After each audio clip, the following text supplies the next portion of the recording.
America और Iran के बीच लंबे समय से चले आ रहे तनाव को कम करने की दिशा में एक बार फिर से कूटनीतिक कोशिशें तेज होती दिखी। मीडिया रिपोर्ट के अनुसार दोनों देशों के बीच अगले दौर की तकनीकी स्तर की वार्ता पाकिस्तान की राजधानी इस्लामाबाद में आयोजित हो सकती है। हालांकि अंतिम निर्णय अभी होना बाकी है, लेकिन इस संभावना ने एक बड़ा सवाल खड़ा कर दिया है कि जब ईरान और पाकिस्तान के रिश्तों में पिछले कुछ वर्षों के दौरान कई बार अविश्वास देखने को मिला, तब पाकिस्तान की मध्यस्थता कितनी प्रभावी साबित होगी। जानकारी के अनुसार अमेरिका और ईरान ने 18 जून को पश्चिम एशिया में शांति बहाल करने के उद्देश्य से एक समझौता ज्ञापन MOU पर हस्ताक्षर किए। इसके बाद 21 जून को पाकिस्तान और कतर की मध्यस्थता में स्विट्जरलैंड में तकनीकी स्तर की वार्ता आयोजित की गई थी। अब अगला दौर 11 जुलाई के आसपास होने की संभावना जताई जा रही है। संभावित स्थलों में इस्लामाबाद और स्विट्जरलैंड का बार्गेन स्टॉक रिजॉर्ट शामिल है, लेकिन राजनयिक सूत्रों का कहना है कि इस्लामाबाद की संभावना अधिक मजबूत दिखाई दे रही है। हालांकि इस प्रक्रिया में एक अस्थायी बाधा भी दिखाई दी। ईरान के सर्वोच्च नेता अयातुल्लाह अली खामनेई के अंतिम संस्कार से जुड़े कई दिनों तक चलने वाले सरकारी कार्यक्रमों के कारण वार्ता को फिलहाल टाल दिया गया है। ईरानी अधिकारियों ने संकेत दिया है कि इन कार्यक्रमों के समाप्त होने के बाद वार्ता के लिए तेहरान के डेलीगेशन की घोषणा की जाएगी। सूत्रों के मुताबिक आगामी वार्ता का मुख्य फोकस ईरान के परमाणु कार्यक्रम, अमेरिकी प्रतिबंधों में संभावित राहत तथा विदेशों में फ्रीज की गई अरबों डॉलर की ईरानी संपत्तियों के मुद्दे पर रहेगा।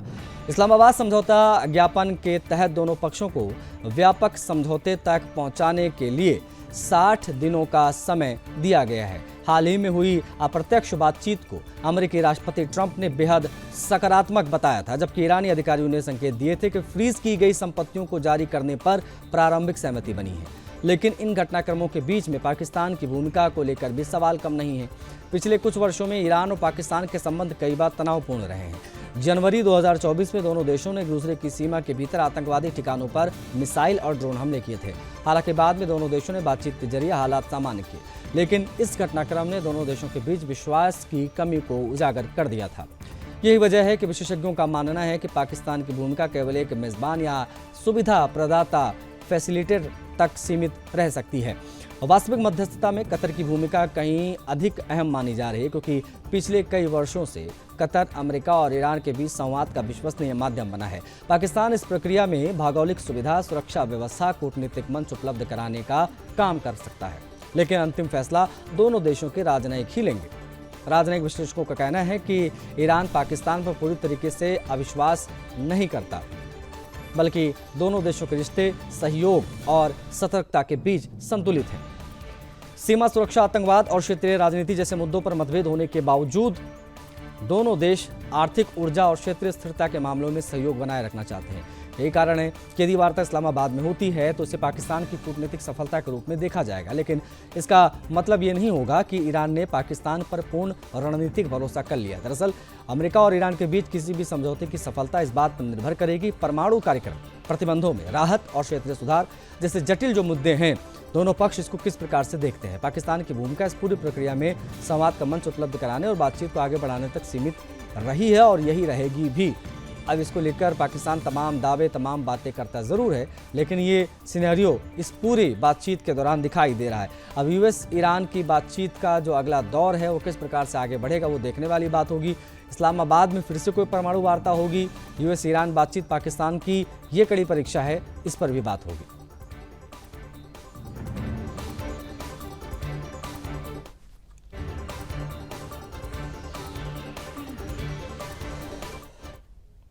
अमेरिका और ईरान के बीच संभावित बातचीत की चर्चाओं के बीच अमेरिकी राष्ट्रपति ट्रंप का एक बयान अंतर्राष्ट्रीय राजनीति में नई बहस छेड़ गया। एक और ट्रंप ये दावा कर रहे हैं कि दोनों देशों के बीच में समझौते की संभावना बनी हुई है, वहीं दूसरी ओर उन्होंने ये भी कहा है कि अमेरिका चाहे तो ईरान के बीच हुए शीर्ष नेतृत्व को एक ही हमले में खत्म कर सकता है। ऐसे में सबसे बड़ा सवाल यही है कि क्या धमकियों और सैन्य दबाव के बीच वास्तव में कूटनीतिक वार्ता सफल हो सकती है। ईरान के दिवंगत सर्वोच्च नेता खामेनेई के अंतिम संस्कार के दौरान ट्रंप ने दावा किया कि अमेरिका के पास इतनी सैन्य क्षमता है कि वो ईरान के शीर्ष नेताओं को एक पल में खत्म कर सकता है। हालांकि उन्होंने ये भी कहा कि ऐसा नहीं किया जाएगा, उसके बाद बातचीत और समझौते का रास्ता बंद हो जाएगा। ये बात भी उन्होंने हाईलाइट की। ट्रंप के मुताबिक ईरान बातचीत करना चाहता है और दोनों पक्षों के बीच में एक सप्ताह तक सैन्य कार्रवाई रोकने पर सहमति बनी, ताकि अंतिम संस्कार की प्रक्रिया शांतिपूर्वक हो पाए। ट्रंप का ये बयान ऐसे समय में आया जब अमेरिका और ईरान के बीच में परमाणु कार्यक्रम, आर्थिक प्रतिबंध और क्षेत्रीय सुरक्षा जैसे मुद्दों पर बातचीत की संभावनाएं फिर से बनती दिख रही हैं। हाल के दिनों में दोनों देशों के बीच तकनीकी स्तर की वार्ता की तैयारियां भी सामने आई हैं, लेकिन इस बीच अमेरिकी राष्ट्रपति का आक्रामक बयान इस पूरे कूटनीतिक प्रयास पर सवाल खड़े कर रहा है। विशेषज्ञों का मानना है कि किसी भी वार्ता की सबसे पहली शर्त आपसी विश्वास होती है। यदि एक पक्ष लगातार सैनिक कार्रवाई की चेतावनी देता रहे और दूसरा पक्ष अपनी सुरक्षा को लेकर चिंतित रहे तो बातचीत का माहौल कमजोर पड़ जाता है। ट्रंप का बयान ईरान पर दबाव बनाने की रणनीति का हिस्सा माना जा सकता है, लेकिन इससे दोनों देशों के बीच में अविश्वास भी बढ़ सकता है। ट्रंप ने अंतिम संस्कार में उमड़ी भीड़ और ईरानी नेताओं की भावुकता पर भी टिप्पणी की। उन्होंने कहा उन्हें लगा था कि ईरानी जनता खामनेई से नफरत करती है, लेकिन अंतिम संस्कार में बड़ी संख्या में लोगों की मौजूदगी देखकर मैं हैरान हूँ। उन्होंने ये भी कहा हो सकता है नेताओं के आंसू वास्तविक नहीं हो बल्कि राजनीतिक संदेश देने के लिए हो। ट्रंप की टिप्पणी भी ईरान में राजनीतिक प्रतिक्रिया का कारण बनी। इस बीच ईरान में सुरक्षा व्यवस्था बेहद कड़ी देखी गई। अली खामनेई के बेटे मुस्तफा खामनेई सामने ही नहीं आए क्योंकि उनकी सुरक्षा को लेकर अटकलें थी। उनको डाउट था कि उनके ऊपर हमला ना हो जाए, इसलिए वो बाहर ही नहीं आए। दूसरी ओर ट्रंप का ये कहना रहा कि अमेरिका ने ईरान को अंतिम संस्कार के लिए 1 सप्ताह का समय दिया है और इस दौरान कोई सैन्य कार्रवाई हम नहीं करेंगे। अपने आप में कई सवाल खड़े करता है। यदि दोनों देशों के बीच में वास्तव में वार्ता की दिशा में कोई प्रयास हो रहा है तो इस प्रकार के बयान आखिर क्यों दिए जा रहे हैं? क्या इसका मतलब निकाला जाए? अंतर्राष्ट्रीय मामलों के जानकार इस पे मानते हैं कि अमेरिका अक्सर प्रेशर एंड नेगोशिएशन यानी दबाव और बातचीत की दोहरी रणनीति अपनाता है। पहले कड़े बयान, प्रतिबंधों के जरिए दबाव, उसके बाद में दबाव के बीच में समझौते की कोशिश, यही स्ट्रेटजी रहती है। लेकिन ईरान जैसे देशों के साथ ये रणनीति हमेशा सफल हो ऐसा जरूरी नहीं है। ईरान पहले भी साफ कर चुका है कि वो धमकियों के बीच बातचीत करता नहीं है।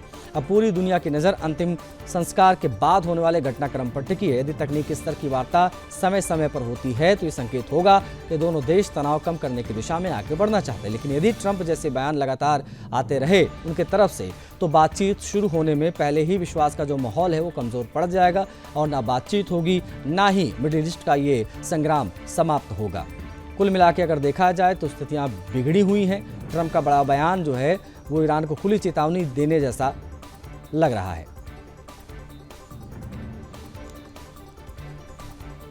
रूस और यूक्रेन के बीच में जारी भीषण युद्ध की बात भी अब होगी क्योंकि एक बार फिर से अंतर्राष्ट्रीय कूटनीति में बड़ी हलचल दिखी है।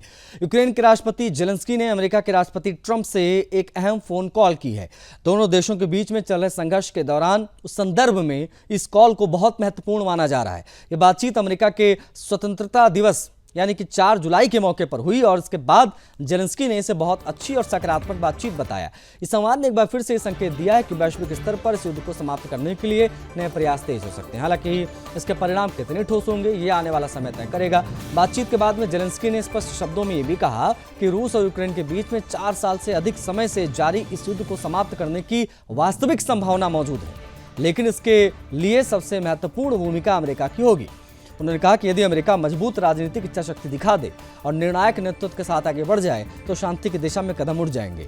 जेलेंस्की के अनुसार युद्ध के मोर्चे पर हालात लगातार गंभीर बने हुए हैं और ऐसे समय में अंतर्राष्ट्रीय समर्थन, विशेषकर अमेरिका का समर्थन यूक्रेन के लिए अत्यंत आवश्यक है।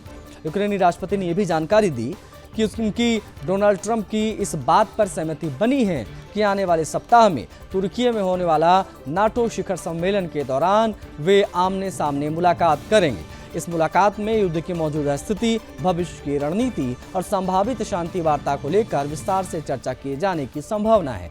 माना जा रहा है कि इस बैठक में यूक्रेन की सुरक्षा जरूरतें, सैन्य सहायता, युद्ध विराम की संभावनाएं और रूस के खिलाफ अंतर्राष्ट्रीय दबाव जैसे मुद्दे प्रमुखता के साथ उठ सकते हैं। जेलेंस्की ने इस बातचीत के दौरान अमेरिका के प्रति गहरा आभार भी व्यक्त किया। उन्होंने कहा कि कठिन समय में अमेरिका ने लगातार यूक्रेन का साथ दिया है और ये समर्थन यूक्रेन की रक्षा और अस्तित्व के लिए बेहद महत्वपूर्ण रहा है। उन्होंने विशेष रूप से उन अमेरिकी नागरिकों का भी धन्यवाद किया जो यूक्रेन के भविष्य, लोकतंत्र और वैश्विक स्वतंत्रता के मूल्यों का समर्थन कर रहे हैं। जेलेंस्की ने कहा कि यह संघर्ष केवल यूक्रेन का नहीं बल्कि पूरी दुनिया में स्वतंत्रता, लोकतांत्रिक मूल्यों की रक्षा का सवाल बन चुका है। इस बीच अमेरिका के स्वतंत्रता दिवस के अवसर पर यूक्रेन की राजधानी कीव में एक प्रतीकात्मक और भावनात्मक दृश्य भी देखने को मिला। यहाँ स्थित लगभग 62 मीटर ऊंचे प्रसिद्ध मदरलैंड मॉन्यूमेंट को अमेरिकी ध्वज के रंगों लाल, सफेद और नीले की रोशनी में सजाया गया। इस विशेष प्रकाश सज्जा को दोनों देशों के बीच मजबूत होती साझेदारी और आपसी समर्थन के प्रतीक के तौर पर दिखाया गया।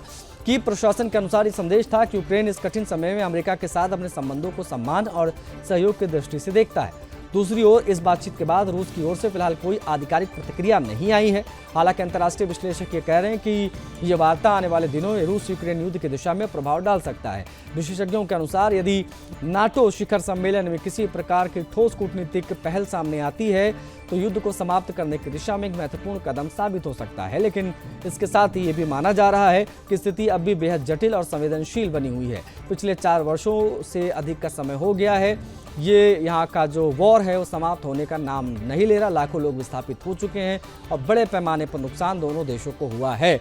अब ऐसे में ये युद्ध कहाँ जाकर समाप्त होगा, ये अपने आप में एक बहुत बड़ा सवाल बनकर रह गया है। ट्रंप और जेलेंस्की के बीच जो बातचीत हुई है एक नए कूटनीतिक अध्याय के तौर पर आप इसको देख सकते हैं, लेकिन इसका क्या स्थायी समाधान होगा वो अपने आप में बहुत बड़ा सवाल। आने वाले दिनों में ये स्पष्ट हो सकता है कि क्या ये बातचीत वास्तव में शांति की दिशा में एक निर्णायक कदम साबित होगी या फिर ये केवल कूटनीतिक संवाद तक ही मामला सीमित रह जाएगा।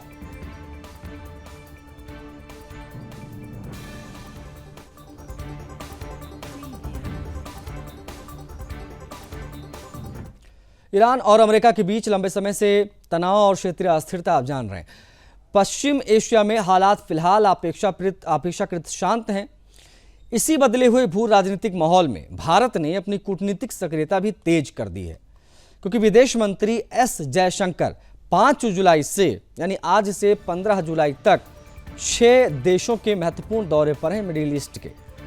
इसे भारत की ऊर्जा सुरक्षा, रणनीतिक साझेदारी और वैश्विक प्रभाव को मजबूत करने की दिशा में एक बड़े कदम के तौर पर देखा जा रहा है। करीब 10 दिनों की इस यात्रा में विदेश मंत्री कतर जाएंगे, बहरीन पहुंचेंगे, कुवैत, ओमान, अमेरिका और बेल्जियम का भी दौरा करेंगे। ये दौरा ऐसे समय में जब पश्चिम एशिया में कई महीनों तक चले संघर्ष के बाद हालात धीरे धीरे सामान्य हो रहे हैं। भारत इस अवसर का इस्तेमाल क्षेत्र के प्रमुख देशों के साथ अपने संबंधों को और मजबूत करने के लिए कर रहा है। दौरे का पहला चरण पूरी तरीके से खाड़ी देशों पर केंद्रित है। 5 से 10 जुलाई के बीच में S Jaishankar Qatar, Bahrain, Kuwait, Oman के शीर्ष नेतृत्व से बात करेंगे।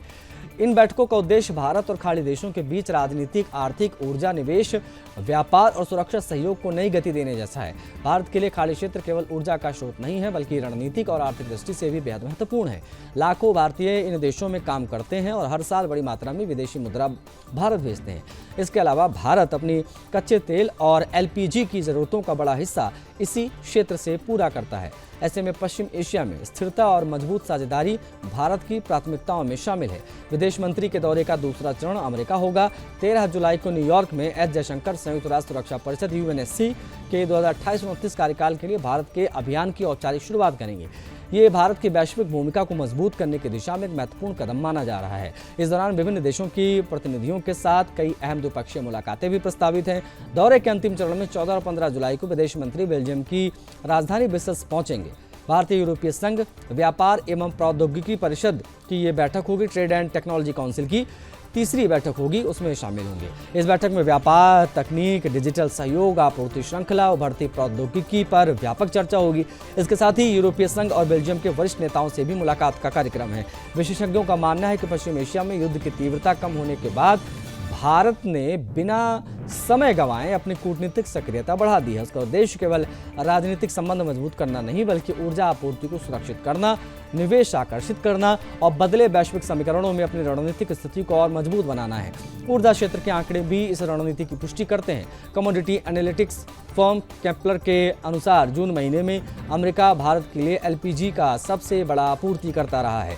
जून में भारत ने अमेरिका से 773 यानी 773.78 हजार मीट्रिक टन एलपीजी का आयात किया था, जो मई के मुकाबले 19.4% अधिक था। इससे स्पष्ट है कि भारत एक और खाड़ी देशों के साथ पारंपरिक ऊर्जा साझेदारी को मजबूत कर रहा है, तो दूसरी ओर अमेरिका जैसे नए आपूर्तिकर्ताओं के साथ भी ऊर्जा सहयोग बढ़ा रहा है। दरअसल भारत की विदेश नीति अब केवल किसी एक क्षेत्र या एक देश तक सीमित नहीं रह गई है। नई दिल्ली एक साथ पश्चिम एशिया, अमेरिका और यूरोप के साथ अपने संबंधों को संतुलित तरीके से आगे बढ़ाने पर दिखाई दे रहा है। बता आपको ये दें कि नई दिल्ली अब वैश्विक घटनाक्रमों पर केवल प्रतिक्रिया नहीं दे रही, बल्कि सक्रिय भूमिका निभाते हुए दीर्घकालिक हितों को ध्यान में रखते हुए एक रणनीति बना रही है और रणनीति के तहत काम भी हो रहा है।